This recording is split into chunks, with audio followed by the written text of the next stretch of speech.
Assalamualaikum warahmatullahi taala wabarakatuh dan salam sejahtera. Saya Cikgu Azuraini Ikhwan bin Muhammad Syaini dari Prasekolah Ceria SK Sungai Macang, Lengging, Negeri Sembilan. Okey, hari ini saya akan mempersembahkan set inovasi yang telah saya cipta iaitu Telinga Capangku.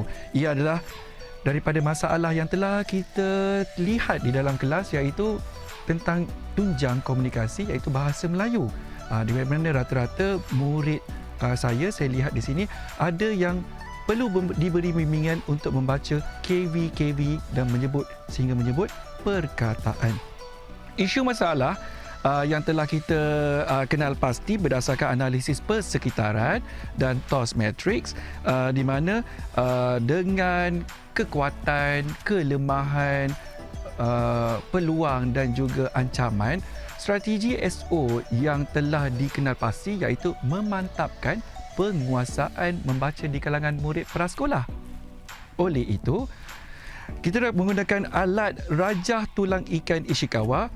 Saya telah mengenal pasti 3 punca masalah iaitu yang pertama, keberkesanan iaitu dalam penggunaan ini kita dapat lihat di mana kesukaran menguasai kemahiran membaca di kalangan murid prasekolah. Yang kedua, murid tidak dapat mengeja dan membaca perkataan suku kata KV bahasa Melayu dengan tepat. Dan yang ketiga, murid hanya menghafal sahaja menyebut suku kata KV. Ini macam kita tengok dalam kelas lah. Okey, kawan-kawan sebut, dia sebut. Tapi bila kita uji, dia tak tahu. Okey, jadi yang tak tahu ni ada 7 orang. 7 orang yang telah saya kenal pasti di dalam kelas saya dan perlu diberi bimbingan kerana mereka lemah dalam menyebut dan membaca suku kata KV. Objektif utama untuk set inovasi Telinga Capangku ini ialah meningkatkan penguasaan kemahiran membaca perkataan suku kata KV di kalangan murid prasekolah melalui pendekatan didik hibur. Dengan keberkesanan penggunaan set Telinga Capangku. Peralatan yang saya gunakan cekak rambut kanak-kanak. Kita gunakan lampu beserta remote control dan telah disertakan bateri AAA di dalamnya. Okey, kita gunakan mounting board, kita ada papering dan juga kita ada laminating filem. Selain penggunaan tablet untuk membuat penggiliran murid, nanti kita dapat lihat bagaimana keadaan ini berlaku ya. Okey, jadi tata cara penggunaan set Telinga Capangku telah saya sediakan dalam bentuk video. Mari kita sama-sama saksikan. Hari ini kita nak memperkenalkan huruf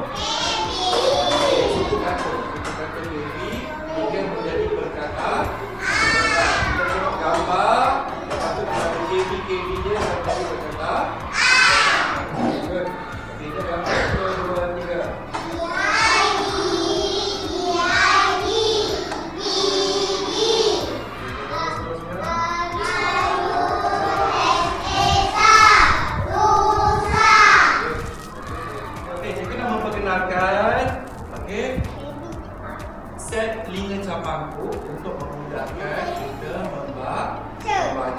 Okey, membaca perkataan KV hingga menjadi perkataan. Okey, jadi untuk perkataan sekarang ni, kita tengok sebelah kiri, sebelah kanan. Sebelah kanan warna apa? Biru. Sebelah kiri merah. Jadi kita ada isyarat. Kita nak memberi isyarat menggunakan Telinga Capangku. Telinga Capang. Telinga Capang. Okey, dia akan naik sebelah sini. Dia akan naik sebelah sini. Kiri dan kanan. Okey, jadi kiri dan kanan. Okey, jadi kalau sebelah kanan melambangkan kepada simbol kepada warna biru. Okey, sebelah kiri warna merah. Jadi kita tengok kepada board kiri dan kanan. Semula. Okey, jadi kita membaca perkataan yang kita dah tengok tadi. Boleh juga boleh. Okey, 1, 2, 3.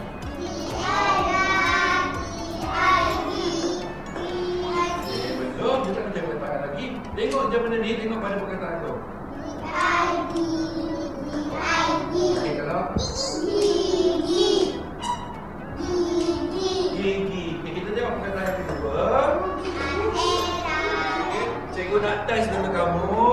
Okey, untuk menggunakan Telinga Capangku. Jadi cikgu panggil sekali lagi. Cikgu panggil siapa ni? Kawan-kawan cikgu. Next.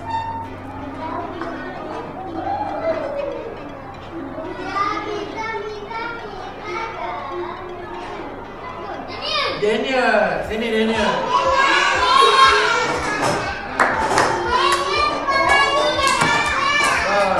Kita. Okey, semua dah. Anas duduk, Anas. Okey. Anas duduk. Okey, ready. Satu. Tengok sini ya. Dan tengok sini ya.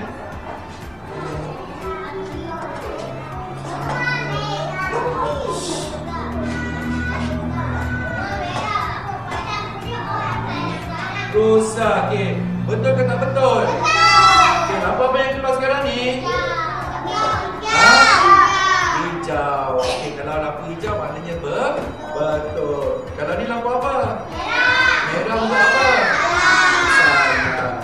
Ya, begitulah tadi kita dapat lihat di mana tata cara penggunaan telinga capangku. Begitulah saja okey, dan selain itu impak dan keberkesanan telinga capangku ini fokus kepada 3M, iaitu penggunaan set telinga capangku secara signifikan telah memberi kesan yang baik kepada murid prasekolah, khususnya dalam kemahiran mengeja di samping komponen lain, iaitu kemahiran bertutur, mendengar, membaca dan menulis dalam bahasa Melayu. Selain itu, memotivasikan murid, ia meningkatkan motivasi murid di samping memudahkan murid dalam proses pembelajaran tanpa mengira tempat. Dan seterusnya, mesra pengguna, inovasi mudah dikendalikan, menarik serta jelas. Boleh digunakan tanpa capaian internet, dapat digunakan di kawasan pedalaman. Selain itu, dapatan kajian, saya menggunakan model Chemist and McTaggart di mana menggunakan dua kitaran.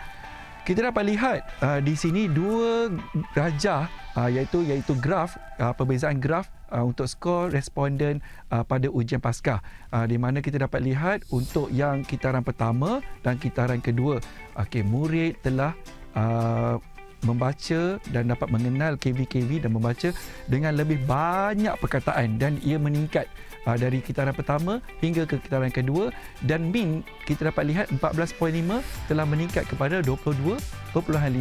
Ia adalah keputusan tahap penguasaan selaras dengan instrumen pentaksiran prasekolah kebangsaan, iaitu IPPK, untuk perekodan yang pertama pada tahun inilah, untuk tahun 2022. Ia sangat baiklah.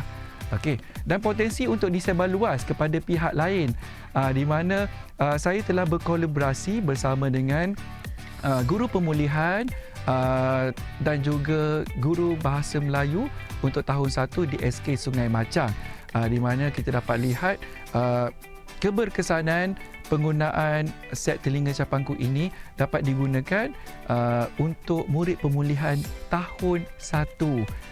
Dan seterusnya kita juga dapat lihat di mana saya telah dijemput, sebenarnya saya telah dijemput sebagai untuk perkongsian amalan terbaik untuk set telinga capangku ini bersama guru-guru prasekolah PPD Besut Terengganu pada 14 Oktober 2022 yang lalu untuk lawatan balas ke Negeri Sembilan. Dan selain itu, kita dapat tengok di mana potensi untuk disebar luas kepada tabika kemas, dan juga ia juga digunakan oleh ibu bapa di rumah. Ia sangat baik, sangat bagus. Dan saya dengan ini berbesar hati berterima kasih kepada semua yang terlibat secara langsung dan tidak langsung dalam penghasilan set inovasi telinga capangku. Dan saya sudahi dengan Assalamualaikum warahmatullahi taala wabarakatuh.